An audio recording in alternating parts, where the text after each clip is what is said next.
नमस्कार। लोकसभा चुनाव 2024 किसकी हवा बह रही है, आज हम हैं कुछ युवा लोगों के साथ में, जानते हैं उनकी राय। क्या माहौल चल रहा है देश में? देखिए, हवा तो बहुत ही प्रत्यक्ष रूप से भाजपा की तरफ चल रही है और इसमें निसंदेह कोई भी दूसरी राह नहीं है। जी, है ना। बहुत ही स्वाभाविक है कि हवा एक ही तरफ को चल रही है और विपक्ष में ऐसा कोई स्ट्रॉन्ग लीडर दिखाई दे नहीं रहा है। और जिस तरह के हालात चल रहे हैं कि ऑपोजिशंस के जितने भी अच्छे नामी ग्रामी लीडर्स हैं उनको किसी न किसी तरह से डेरोगेटरी कमेंट्स दे करके या किसी न किसी तरह से उनको लाइन से हटाया जा रहा है। जी। और ये कुछ हद तक दोनों ही हिसाब से दोनों ही लाइंस में चल रहा है। मतलब मैं ये भी पूरी तरह से नहीं बोलूँगा, मैं कोई कट्टरवादी भाजपा सपोर्टर नहीं हूँ या कट्टरवादी कोई ऑपोजिशन लीडर का सपोर्टर नहीं हूँ। मैं पॉलिटिकली एक क्रिटिक हूँ। मुझे जो अच्छा लगता है मैं अच्छा बोलता हूँ, मुझे जो बुरा लगता है मैं बुरा बोलता हूँ। मेरे हिसाब से जनता को ये समझना चाहिए कि उनकी आवश्यकताएं क्या हैं और उन्हीं आवश्यकताओं के अनुसार उन्हें अपना वोट देना चाहिए। उन्हें अपना मतदान ये देख करके नहीं कि उनके हित में कौन काम करेगा, बल्कि जनहित में कौन काम करेगा ये सोच करके उन्हें वोट देना चाहिए। आपका क्या कहना है? देखिए, चुनाव का जो प्रत्यक्ष रूप से जो दिखाई दे रहा है माहौल तो साफ जाहिर है कि बीजेपी की तरफ है। पर यहाँ पर मेरा एक ही कहना है कि लोगों को जब वोट करने बूथ पे जाते हैं तो उनको ये देखना चाहिए कि मेरे आने वाली जो पीढ़ी है, भविष्य है, उसको किस प्रकार संरक्षित किया जा सके। मैं किसी पे कोई कमेंट नहीं कर रहा, पर वर्तमान परिदृश्य में हम लोग जैसे पढ़ने वाले जो युवा हैं, एक UP-SSC की कोई भी भर्ती निकलती है 3 से 4 साल पहले उसका कोई मतलब अता पता नहीं होता है। लेखपाल की भर्ती लोगों ने पहले पेट दिया, फिर मेंस दी, फिर डॉक्यूमेंट वेरिफिकेशन कराया, फिर कोर्ट के चक्कर काटे, फिर जाके कहीं जिला अलॉट हुआ, मंडल अलॉट हुआ, उसके बाद अभी भी उनको नियुक्ति पत्र नहीं मिला है। 2021 की भर्ती 2024 चल रहा है और अभी चुनाव की वजह से तो सब बंद हो चुका है, कुछ मिलना नहीं है। अभी पूरी संभावना है चुनाव बनेगी, सरकार आएगी, नया बजट पास होगा, उसमें फिर नियुक्ति पत्र। तो आने वाले समय में ये देखना बहुत जरूरी हो गया है कि किस प्रकार से किसको वोट दिया जाए जिससे भविष्य संरक्षित रह सके। क्योंकि अगर हम भविष्य संरक्षित नहीं करेंगे, संसाधन तो वैसे ही खत्म हो रहे हैं, देख ही रहे हैं, संसाधनों का क्षय तो वैसे ही हो रहा है। और अगर हम अपने भविष्य को संरक्षित नहीं करेंगे तो कुछ बचा नहीं है। फिर आने वाले समय में आप देखेंगे कि जहाँ तक मेरा मानना है कि एक पार्टी सरकार आने वाले बहुत नज़दीक, बहुत दूर नहीं है, एक पार्टी की सरकार भारत में भी हो सकता है बने। हालांकि भारत बहुत बड़ा लोकतंत्र है, इस पर इतना बड़ा कमेंट करना अच्छा नहीं है, पर मेरे जो विचार हैं मैं ये बताना चाहता हूँ कि अगर ये परिस्थिति बनी रही और विपक्ष चूंकि लोकतंत्र का एक मजबूत आधार स्तंभ माना जाता है, और अगर विपक्ष इस प्रकार से निष्क्रिय रहा और अगर विपक्ष ने अपनी जिम्मेदारी नहीं समझी, जैसे यहाँ किसी सरकार का ही केवल दोष नहीं है, दोष विपक्ष का है। मुद्दे बहुत हैं पर विपक्ष को उस मुद्दे को पकड़ना बहुत आवश्यक है। मुद्दे इतने बड़े मुद्दे हैं, लेकिन विपक्ष क्या है, अपनी क्षेत्रीय राजनीति, अपनी दलीय राजनीति तक सिमट कर रह जा रहा है, देश के मुद्दों को पकड़ नहीं पा रहा है, जिसकी आवश्यकता वर्तमान समय में सबसे ज्यादा है फिलहाल। लेकिन प्रत्यक्ष रूप से ये माना जा रहा है कि बीजेपी गवर्नमेंट 2024 में तो बनी थी। यहाँ पे कुछ और यूथ है, क्या चल रहा है माहौल देश में, किसकी हवा बह रही है इस समय? देश में तो मोदी जी की लहर है। मोदी जी का कार्यकाल अच्छा लगा आपको? हाँ, मोदी जी का कार्यकाल अच्छा है। यूथ के लिए काम किया उन्होंने? जी बिल्कुल। और सबसे पहले देखिए, किसानों की जो हालत है अपने देश में, किसानों की हालत बड़ी ही ख़राब है इस समय। मैं लेखक हूँ, कविताएं लिखता हूँ, तो आपको किसानों की हालत अपनी कविता में बताता हूँ। जैसे है किसानों की हालत आजकल देश में, क्या किसान कैसे मर रहा है देश में, सुनिएगा कि गली गली गाँव गाँव खेत में भी नंगे पाँव, धूप धूप छाँव छाँव चलता किसान है।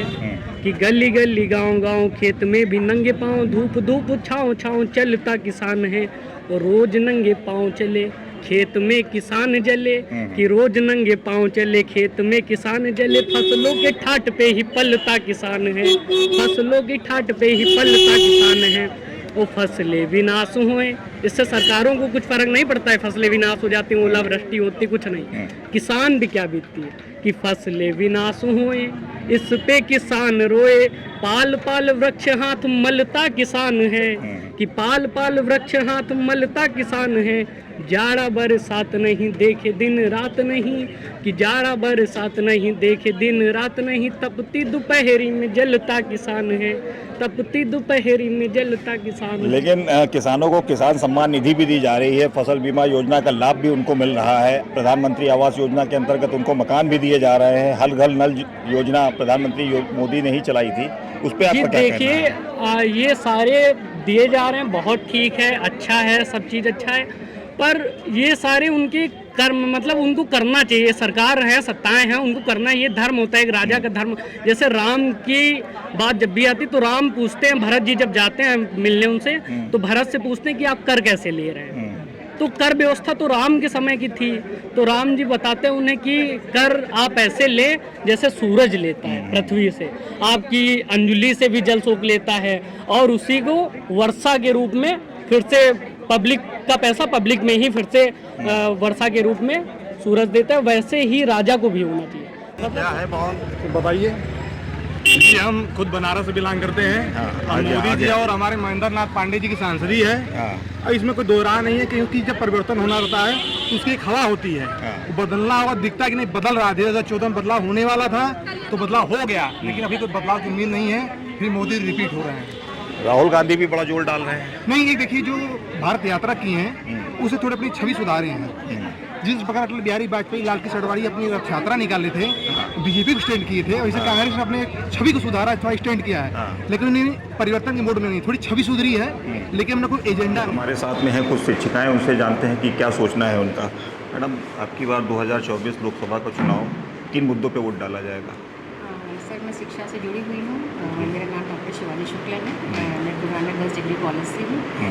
चूँकि बात जब शिक्षा की आती है, शिक्षा जैसे मैं जुड़ी हुई हूँ, तो मैं यही चाहूँगी कि सरकार जो है शिक्षा और ख़ासकर प्राइमरी शिक्षा को लेकर सोचे, क्योंकि जैसा कि मैं देख रही हूँ हमारे भारत में कॉन्वेंट स्कूल्स का प्राइमरी स्तर और हमारे सरकारी स्कूल का प्राइमरी स्तर, आप सब देख ही रहे हैं कि क्या फ़र्क हमें दिखता है। तो मैं यही चाहूँगी, सरकार से ये अपेक्षा करूँगी उस फ़र्क को महसूस करें और जो फ़र्क दिखता है उसको दूर करने का प्रयास करें। वर्तमान में जो मोदी जी की गवर्नमेंट है, कैसा कार्यकाल रहा है इनका पिछले 10 वर्षों में?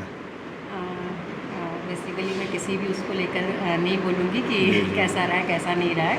हाँ, जितना भी था सर ठीक है, अच्छा है, लेकिन फिर भी कुछ जो अगर जैसे कि मैं संडीला कस्बे से बिलोंग करती हूँ, अगर मैं गांव पर जाऊँ, गांव के स्तर पर जाऊँ, तो सामुदायिक स्वास्थ्य केंद्र सर आप सब जान ही रहे हैं उनका सर्जी क्या होता है।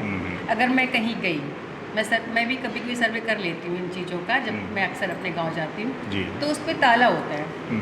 तो मैं अपने हस्बैंड से कहती हूँ उस पर ताला क्यों है, सामुदायिक स्वास्थ्य केंद्र पर कोई डॉक्टर क्यों नहीं है? तो जो प्राथमिक सेवाएं हैं जितनी शहर में उपलब्ध हैं, मुझे लगता है उतनी ही सर गांव में होनी चाहिए, बहुत ज़रूरी है। अगर एक महिला जो प्रसव से है और उसको उस गांव से कस्बे तक आने के लिए अगर कोई साधन उपलब्ध नहीं है और उसकी ऑन द स्पॉट डेथ हो रही है, तो उसकी जिम्मेदारी किसकी है? हमारा नाम डॉक्टर गुरजीत है। मैं Shri Guru Nanak girls degree college में राजनीति विज्ञान विभाग की प्रवक्ता हूँ जी। और मेरी ये उम्मीदें हैं कि जो भी मतलब कि जो मतदान है वो लोकतंत्र की नींव होती है, तो हम ऐसे प्रत्याशी को अपना मतलब कि मत दें, क्योंकि मत हमारा एक वोट देना हमारा मतलब बहुत कीमती होता है। तो हम ऐसे प्रत्याशी को वोट दें जो मतलब कि थोड़ा सा रोजगार को बढ़ावा दें, मतलब ओवरऑल रोजगार को बढ़ावा दें, हर मतलब कि समाज के हर वर्ग के तबके को मतलब कि रोजगार मिले और बेरोजगारी दूर हो। महिला सुरक्षा को लेकर थोड़ा सा और सजग होने की ज़रूरत है, क्योंकि महिलाओं पर मतलब कि जब न्यूज़पेपर पढ़ती हूँ तो दिन प्रतिदिन बढ़ते हुए अपराध, मतलब इसको लेकर थोड़ा और सिक्योरिटी की ज़रूरत है। स्टूडेंट्स हैं, उनसे जानते हैं। बेटा, आपकी बार आप? मेरा नाम अंजिता है एंड मैं भी ग्रेजुएशन में हूँ। सर, मेरे अकॉर्डिंग वोट देना मेरा बहुत अच्छा एक्सपीरियंस है, क्योंकि वोट के थ्रू आप ही एक गवर्नमेंट डिसाइड करते हो। वोटिंग का जो प्रॉफिट है वो ये है कि आपके पास चांस है कि आपको किसको जिताना है। वो तो वोट्स पे डिपेंड करता है, परसेंटेज पे डिपेंड करता है, लेकिन मेरे अकॉर्डिंग आप अपने गवर्नमेंट को खुद विनर कर सकते हो कि हाँ, आपको जिसका आप पसंद है। लाइक अगर मैं बीजेपी की बात करूँ, नो डाउट कि मोदी ने अपने जो हमारे प्राइम मिनिस्टर हैं नरेंद्र दामोदर मोदी, तो उन्होंने बहुत सारे अच्छे काम करे हैं। हमारे जो चीफ मिनिस्टर हैं योगी जी, उन्होंने भी बहुत अच्छा काम करा, नो डाउट। लेकिन मुझे एक जगह पे ये है शिकायत कि जैसे पहले जितना भी रेलवेज़ का सिस्टम था, तो वो सब पूरा गवर्नमेंट था कि गवर्नमेंट के थ्रू कि आपको पेंशन भी मिलेगी आफ्टर योर रिटायरमेंट। अब क्या है कि प्राइवेट हो गया। लाइक मेरे पापा रेलवे में है, तो मैं एक चीज़ सफ़र कर रही हूँ कि उनका क्या है, वो अडानी का हो चुका है पूरा रेलवे का सिस्टम, तो उनको पेंशन अब नहीं मिल रही है। उन्होंने दिल्ली में सबने वहाँ पे रैली भी करी, बट उसके बावजूद रिटायरमेंट के बाद वो लोग क्या करेंगे, फैमिलीज़ कैसे अपना घर चलाएंगी। और बाकी विमेंस सेफ्टी पे, विमेंस की सेफ्टी के लिए तो बहुत सारे ऐप्स हैं, योजनाएं हैं, गैस के लिए और जितने गांव में फैसिलिटीज़, सारी फैसिलिटीज़ हैं। लेकिन अभी भी जितने ट्राइबल सिस्टम्स है जहाँ पे लाइक सैनिटरी नैपकिन्स का आपको नहीं पता है, लोगों के पास पीरियड्स के लिए उनको नहीं पता कैसे क्या यूज़ करना है, तो वहाँ पे थोड़ा सा चाहिए अवेयरनेस की ज़रूरत है। अवेयरनेस की ज़रूरत ये बताइए कि आप एक महिला हो, ठीक है, साथ में यूथ भी हो, है। जी। क्या आगे आपका विज़न है कि क्या होना चाहिए कि महिलाएं और आगे इम्प्रूव करें? देखिए फ़िलहाल तो अभी बहुत सारी मोदी जी ने और योगी जी ने मिलकर बहुत सारी योजनाएं निकाली हैं, स्कीम्स निकाली हैं। यहाँ तक कि सुकन्या योजना भी निकाली है गर्ल्स के बेनिफिट के लिए। वुमेन एम्पावरमेंट हमारे देश में ऑलरेडी बहुत अच्छे से हो रही है। अब मुझे लगता है कि नारियों को भी खुद से सशक्त होने की ज़रूरत है। वो तब तक आगे नहीं बढ़ सकती जब तक वो खुद भी रियलाइज़ ना करे कि वो आगे बढ़ने की केपेबल है। हमारी गवर्नमेंट हमारा इतना सपोर्ट कर रही है, अगर हम भी उस सपोर्ट के साथ आगे बढ़ने की कोशिश करें तो बेहतर होगा और बहुत अच्छा होगा। किसकी गवर्नमेंट अब की बार आप देख रहे हो?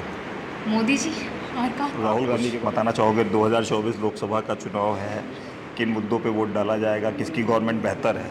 सर मेरे हिसाब से तो बीजेपी गवर्नमेंट सबसे बेस्ट है अभी तक की, जितना मैंने एनालाइज किया है। सर मुद्दा ये रहना चाहिए कि एक तो सबको गवर्नमेंट को देखना चाहिए कि सर जो ये रिजर्वेशन सिस्टम हम लोग के साथ है ये बहुत गलत है। सर मुझे लगता है ये चीज़ है। सर रिजर्वेशन सिस्टम मुझे ये इस वजह से गलत लग रहा है कि जैसे बी आर अम्बेडकर जी थे, उन्होंने कहा था कि ये 10 साल तक के लिए हम लोग के लिए रहेगा, बट रिजर्वेशन सिस्टम तब से ख़त्म ही नहीं हुआ, अभी तक कंटिन्यू है हम लोग के।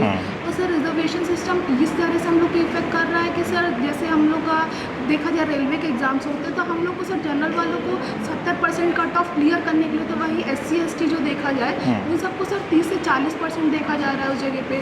तो सर रिजर्वेशन जब हम लोग एजुकेशन ले रहे हैं, कॉलेज में पढ़ रहे हैं, स्कूल में पढ़ रहे हैं, सर वहाँ पे हम लोग को इक्वली ट्रीट किया जा रहा है। ये नहीं है कि आप SC ST या जनरल है तो आपको अलग अलग ट्रीट करा जाए। इक्वल एजुकेशन मिल रही है, इक्वल राइट्स मिल रही है, हर चीज़ हम लोग को इक्वल मिल रही है। तो सर मतलब जॉब्स में आने तो या हम लोग के डेवलपमेंट के लिए भी सब इक्वल रखना चाहिए गवर्नमेंट को। सर मोदी जी का कहना है कि हमारा भारत का जो डंका है वो पूरे विश्व में बज रहा है, तो आप उस पर क्या कहना चाहते हो? हाँ, ये बात भी सही है क्योंकि ये कहते हैं अभी मालदीव्स का जो हुआ था तो उसमें भी उन्होंने क्या कहते हैं अभी होटल वगैरह बनवा रहे हैं, मतलब थोड़ा श्रीलंका की तरफ थोड़ा डेवलपमेंट होगा। और क्या कहते हैं UAE में क्या कहते हैं अभी एक मंदिर बन रहा है तो उसमें भी उन्होंने हाँ विकास करे हैं। अब की बार 400 पार उनका नारा है, क्या लगता है आपको? हो जाएगा। डॉक्टर पूजा सिंह। मैम 2024 लोकसभा का इलेक्शन है, किन मुद्दों पे शिक्षा के क्षेत्र में शिक्षिकाएँ अपना मत का प्रयोग करेंगी? सर शिक्षिकाएँ अपने मत का प्रयोग तो बिल्कुल करेंगी, लेकिन सरकार से ये अपेक्षाएँ हैं कि वो शिक्षिकाओं के लिए बहुत अच्छे से सोचें इस बार, क्योंकि बेरोज़गारी का मुद्दा हमारे देश का एक बहुत बड़ा मुद्दा बन चुका है कि शिक्षा तो सरकार सबको दे रही है लेकिन नौकरी नहीं है। सरकारी क्षेत्र में तो उन्होंने कह दिया बिल्कुल ही नौकरी नहीं है, तो जहाँ पर अगर हम प्राइवेटाइजेशन की भी बात कर रहे हैं तो लोगों को वहाँ पर नौकरियाँ दी जाएँ और एक अच्छी नौकरी के साथ उन्हें एक अच्छा सैलरी पैकेज दिया जाए, ताकि क्योंकि जो बेरोज़गारी इतनी ज़्यादा बढ़ रही है उससे लोग बहुत ज़्यादा चिंता और जो निराशा उनके अंदर है, तो लोग गलत कदम उठा रहे हैं, जिसके मद्दे हम देख सकते हैं कि सर सुसाइड के केसेस बहुत ज़्यादा बढ़ रहे हैं। लोग निराश हो रहे हैं, एग्ज़ाम ख़राब हो रहा है या पेपर उनके ख़राब हो रहे हैं, या अगर उन्हें नौकरी नहीं मिल पा रही है तो जो आज का युवा, अभी रिसेंटली मैंने एक स्टडी देखी, यूपी का युवा जो है वो 17% वोटिंग कर रहा है क्योंकि उसका भरोसा पूरी तरह से सरकार से उठ चुका है। तो शायद वो कहीं ना कहीं बहुत निराश है, उसे ये लग रहा है कि सरकार उनके लिए कुछ नहीं कर रही है। तो मेरा ये मानना है कि सरकार यहाँ पे कुछ ऐसे कदम उठाए उनके लिए नौकरी, हालांकि सरकार की तरफ से कौशल विकास योजना है और बहुत सारी योजनाएं चलाई जा रही हैं, लेकिन फिर भी युवाओं तक उनकी जो एक बात है नौकरी जो उन्हें चाहिए पढ़ने लिखने के मतलब हायर एजुकेशन तक पहुंचने के बाद भी आज हमारे यहाँ ज़्यादातर शिक्षक जो है वो परमानेंट नहीं है। सेल्फ फाइनेंस स्कीम में उनके साथ बहुत एक्सप्लॉयटेशन ज़्यादा हो रहा है, तो कहीं ना कहीं अगर उनको अच्छे सुविधाएँ प्राइवेट में भी मिलेंगे तो वो अपने काम को पूरी तरह से अकाउंटेबल होकर कर पाएंगे और अच्छी अगर सुविधाएँ हैं तो हर आदमी अपने कार्य के प्रति उत्तरदायी हो सकता है। देख रहे होंगे कि देश में मिला जुला असर देखने को मिल रहा है, वो अपने अपने मुद्दों को लेकर अपने मत का प्रयोग करेंगे। कैमरामैन हिमांशु कश्यप के साथ अंशुल शुक्ला।